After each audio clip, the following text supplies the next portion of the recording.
கொய்யாவுக்கு கவாத்து பண்றது முக்கியமானு கேட்டா கண்டிப்பாக வருஷத்துக்கு ஒரு தடவை நீங்க கவாத்து பண்ணணும். கவாத்து பண்றதுடைய பர்பஸ் இங்க அந்த செடியை ஒரு வட்ட வடிவத்துக்குள்ள கொண்டு வந்திருக்காங்க. அந்த சூரிய ஒளி எல்லா செடிகள்லயும் படுது பாருங்க, மேல எதுவுமே தடுக்கல. அப்ப 4 புறமும் சூரிய ஒளி படணும். கட் பண்ணிட்டோம்.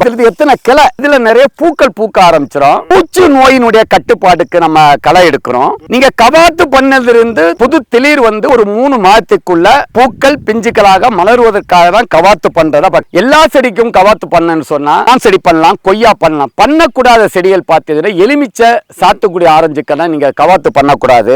இன்னும் சில செடிகளுக்கு மட்டும்தான் பண்ணலாம், சில செடிகளுக்கு பண்ணக்கூடாது. இந்த லக்னோ 49 தைவான் பிங்க் உங்களுக்கு நிரந்தர மார்க்கெட் இருக்கு, நிரந்தர விலையும் கிடைக்கும், பழமும் நல்ல டேஸ்டா இருக்கும். விவசாயிகளுக்கும் வீட்டுக்கும் ஒரு லாபகரமானது தைவான் பிங்கும் லக்னோ 49 என்பதை நம்ம தெரிவிச்சிருக்கோம்.